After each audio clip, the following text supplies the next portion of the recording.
detalye. Wala palabyan ni Oroqueta City Mayor Lemuel Merrick M. Acosta ang panahon nga personal niyang nahimamat ang mga surrendery o PWOODs atol sa pagpanghatag sa cash for works aron iyang mapaabot ang iyang hangyo nga dili usika ng salapi nga ilang dawaton.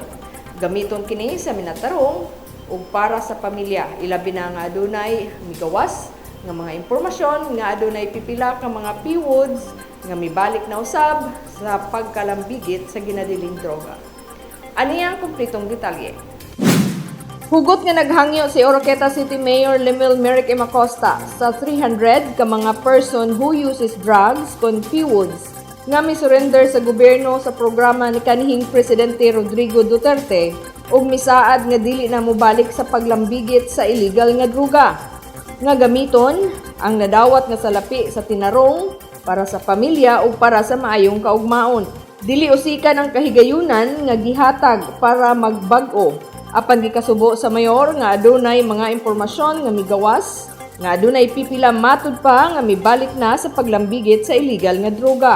Pero kung mubalik mo niya na, ay nahatagan mong tatagduhang ka, ikaduhang nga higayon, pero kung mubalik ta na, wala na second chance.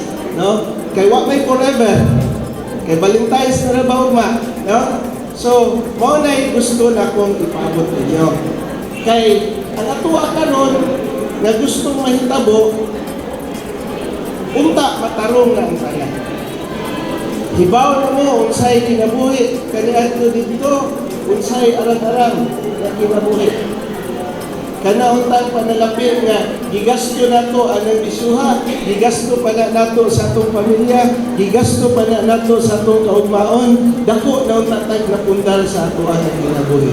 Dugang pa sa mayor nga andam siyang muhatag sa panginabuhian niadtong gustong magpundar para sa pamilya para muuswag dungan sa paglambo sa dakbayan ug dili mobalik sa kaniadtong gikalambigitan nga makahatag og problema sa pamilya ug sa komunidad. Nang hinaot si Mayor uban ni Konsehal Isaias Claros Jr., ang chairman sa Committee on Public Order and Dangerous Drugs, ni Police Major Roland Donor, ang hipi sa Oroqueta City PNP, nga dili na gayud mobalik sa paggamit ug pagbaligya sa illegal nga droga. Kay ang gobyerno andam nga mutabang sa mga PWOODs nga gustong magbag-o. Gani midawat ang 300 ka mga PWOODs sa 5,928 pesos matag usa nga gihatag isip cash for works o sweldo sa 19 ka adlaw nga gihatag nga trabaho kanila. Ang payout gipahigayon dito sa Community Mall ning Dakbayan niadtong February 13, 2024. Gawas sa payout, adunay lecture nga gihatag sa buntag ug sa pagkahapon ang payout. Gitambungan kini nila Mayor Acosta, Konsehal Claros, Police Major Donor, Aida Taliktik ang in-charge sa Bahay Silangan ug ang City Social Welfare and Development Officer Letty Habla.